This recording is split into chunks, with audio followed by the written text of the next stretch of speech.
पहिले पहिले हम कैली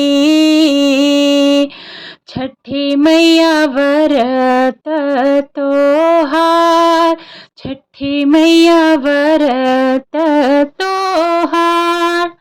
आप सभी को छठ पूजा की हार्दिक शुभकामनाएं।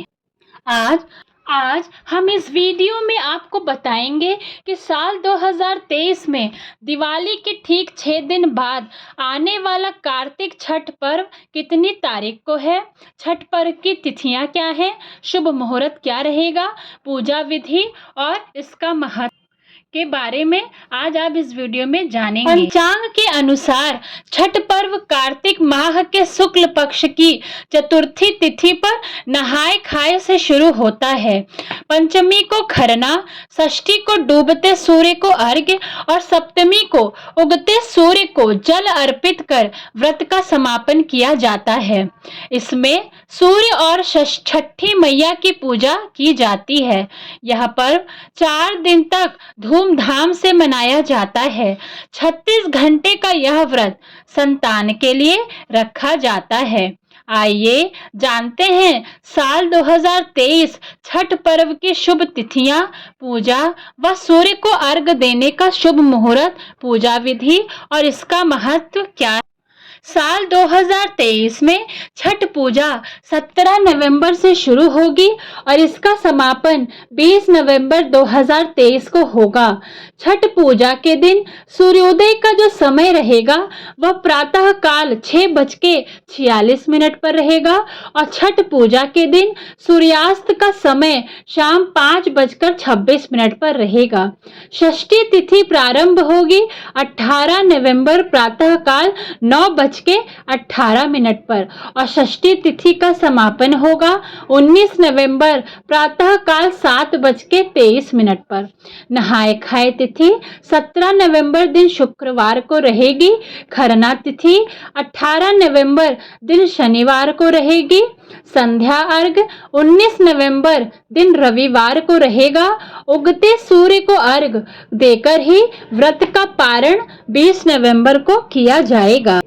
छठ पूजा की शुरुआत नहाय खाए से होती है। इस दिन व्रती लोग घर की साफ सफाई कर स्नान के बाद नए वस्त्र धारण करती हैं और शुद्ध सात्विक भोजन ग्रहण करती हैं। खरना छठ पूजा का दूसरा दिन होता है।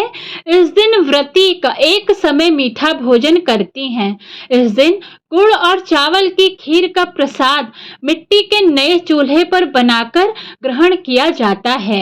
इस प्रसाद को खाने के बाद से निर्जल व्रत शुरू हो जाता है और इस दिन विशेषकर नमक का उपयोग नहीं किया जाता। छठ पूजा के तीसरे दिन शाम के समय डूबते हुए सूर्य देव को अर्घ्य दिया जाता है। अर्घ्य देने के लिए बांस की टोकरी में फल, ठेकुआ, चावल से बने लड्डू आदि चीजों से सूप सजाया जाता है और व्रत करने वाला व्यक्ति अपने परिवार के साथ संध्या काल के समय सूर्य भगवान को अर्घ्य देता है। सूर्य देव को जल और दूध का अर्घ्य देने के बाद सजाए गए सूप से छठी मैया की पूजा की जाती है। सूर्य उपासना के बाद छठी मैया के गीत गाकर व्रत कथा सुनी जाती है। छठ पर्व के अंतिम दिन उगते सूर्य को अर्घ्य देने का विधान है। चौथे दिन यानी सप्तमी तिथि को प्रातः काल सूर्य देव को अर्घ्य देने के लिए किसी नदी के घाट पर पहुंचकर उगते हुए सूरज को अर्घ्य दिया जाता है और छठी मैया से अपने परिवार के सुख समृद्धि की कामना की जाती है। इसी दिन व्रत का पारण उगते हुए सूर्य को अर्घ्य देने के बाद किया जाता है। शास्त्रों में ऐसी मान्यता है कि छठ पूजा के दिन व्रत रहकर सूर्य भगवान और छठी मैया की उपासना करने से संतान के सभी प्रकार के कष्टों से रक्षा होती है और इसके अलावा संतान की तरक्की के लिए यह व्रत बहुत ही महत्वपूर्ण माना जाता है। छठ पूजा व्रत की पूजा विधि। छठ पर्व से 2 दिन पहले चतुर्थी के दिन स्नान आदि करके भोजन किया जाता है। पंचमी को उपवास करके संध्या काल में किसी तालाब या नदी में स्नान करके सूर्य भगवान को अर्घ्य दिया जाता है। तत्पश्चात व्रत पारण किया जाता है। पूरे दिन बिना जल पिए नदी या तालाब पर जाकर स्नान किया जाता है और सूर्य देवता को अर्घ्य दिया जाता है। अर्घ्य देने की विधि: एक बांस के सूप में केला एवं अन्य फल, अलोना, प्रसाद, ईख आदि रखकर उसे पीले वस्त्र से ढकना चाहिए। तत्पश्चात दीप जलाकर सूप में रखना चाहिए। सूप को दोनों हाथों में लेकर निम्न मंत्रों का जाप करना चाहिए। ओम एहि सूर्य सहस्त्रांशो तेजोराशे जगतपते। इस मंत्र का उच्चारण करते हुए 3 बार अस्त होते हुए सूर्योदय को अर्घ्य देना चाहिए। छठ पूजा का सबसे महत्वपूर्ण पक्ष इसकी सादगी, पवित्रता और लोक पक्ष है। इस दिन जितना हो सके मौसमी फल एकत्रित करना चाहिए। मूली, कद्दू, नारियल, चकोतरा जैसे प्रमुख फलों को सूप में रखकर फिर बाद में व्रत का पारण करने के बाद उन्हें सभी भक्तों में बांटना चाहिए। आइए अब छठ पर्व की पौराणिक कथा सुनते हैं। प्राचीन काल से ही छठ पूजा का विशेष महत्व रहा है। इसका आरंभ महाभारत काल में कुंती जी ने किया था। सूर्य की आराधना से ही कुंती को पुत्र कर्ण की प्राप्ति हुई थी। इसके बाद कुंती पुत्र कर्ण ने सूर्यदेव की पूजा शुरू की। वह भगवान सूर्य का परम भक्त थे। प्रतिदिन घंटों कमर तक पानी में खड़े होकर सूर्य को अर्घ्य देते थे। सूर्य की कृपा पाकर ही वह आगे चलकर महान योद्धा बने। इसलिए आज भी छठ पूजा में अर्घ्य और दान की पद्धति प्रचलित है। वहीं दूसरी ओर पांडवों की पत्नी द्रौपदी को भी नित्य सूर्य की पूजा करने के लिए जाना जाता है। वे अपने परिजनों के उत्तम स्वास्थ्य की कामना और लंबी उम्र के लिए नियमित रूप से सूर्यदेव की पूजा किया करती थीं। जब पांडव अपना सारा राजपाट जुए में हार गए थे, तब द्रौपदी ने छठ का व्रत किया था।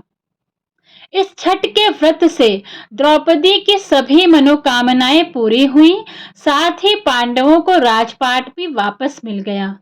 दरअसल कार्तिक शुक्ल पक्ष की षष्ठी को मनाया जाने वाला छठ पर्व पारिवारिक सुख समृद्धि तथा मनोवांछित फल प्राप्ति के लिए प्रसिद्ध है। छठ देवी सूर्य देव की बहन है और उन्हीं को प्रसन्न करने के लिए भगवान सूर्य की आराधना की जाती है तथा गंगा, यमुना या किसी पवित्र नदी या पोखर के किनारे पानी में खड़े होकर यह पूजा संपन्न की जाती है। छठ पूजा का आरंभ कार्तिक माह के शुक्ल चतुर्थी व समापन सप्तमी तिथि को होता है। दिवाली के 6 दिन बाद छठ व्रत मनाया जाता है। छठ के महाव्रत को करना अत्यंत पुण्यदायक है। छठ व्रत सबसे महत्वपूर्ण रात्रि कार्तिक शुक्ल षष्ठी तिथि को होता है। सूर्य उपासना का यह महापर्व 4 दिनों तक मनाया जाता है। छठ पर्व के लिए कई कथाएं प्रचलित हैं, किंतु पौराणिक शास्त्रों में इसे देवी द्रौपदी से जोड़कर देखा जाता है। तो आज इस वीडियो में आप सुनेंगे छठ पर्व की बेहद ही दुर्लभ एवं पौराणिक कथा। गौरीपुत्र गणेश का नाम लेकर कथा आरंभ करते हैं। मान्यता है कि जब पांडव जुए में अपना सारा राजपाट हार गए, तब द्रौपदी ने छठ का व्रत रखा था। द्रौपदी के व्रत के फल से पांडवों को अपना राजपाट वापस मिल गया। इसी तरह छठ का व्रत करने से लोगों के घरों में समृद्धि और सुख आता है। छठ मुख्य रूप से बिहार, झारखंड और उत्तर प्रदेश में मनाया जाता है।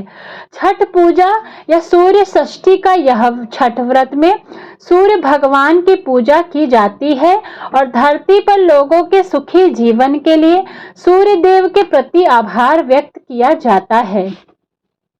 एक पौराणिक लोक कथा के अनुसार लंका विजय के बाद राम राज्य की स्थापना करने के लिए कार्तिक शुक्ल षष्ठी को भगवान राम और माता सीता ने उपवास किया और सूर्य देव की आराधना की। सप्तमी को सूर्योदय के समय पुनः अनुष्ठान कर सूर्योदय से आशीर्वाद प्राप्त किया था। एक और मान्यता है कि छठ पर्व की शुरुआत महाभारत काल में हुई थी। सबसे पहले सूर्यपुत्र कर्ण ने सूर्य देव की पूजा शुरू की। कर्ण भगवान सूर्य के परम भक्त थे। वह प्रतिदिन घंटों कमर तक पानी में खड़े होकर सूर्य को अर्घ्य देते थे। एक कथा के अनुसार राजा प्रियव्रत को कोई संतान नहीं थी। तब महर्षि कश्यप ने पुत्रेष्टि यज्ञ कराकर उनकी पत्नी मालिनी को यज्ञाहुति के लिए बनाई गई खीर दी। इसके प्रभाव से उन्हें पुत्र हुआ, परंतु वह मृत पैदा हुआ। प्रियव्रत पुत्र को लेकर शमशान गए और पुत्र वियोग में प्राण त्यागने लगे। उसी वक्त भगवान की मानस कन्या देवसेना प्रकट हुई और कहा कि सृष्टि की मूल प्रवृत्ति के छठे अंश से उत्पन्न होने के कारण मैं षष्ठी कहलाती हूँ। राजन, तुम मेरा पूजन करो तथा और लोगों को भी प्रेरित करो।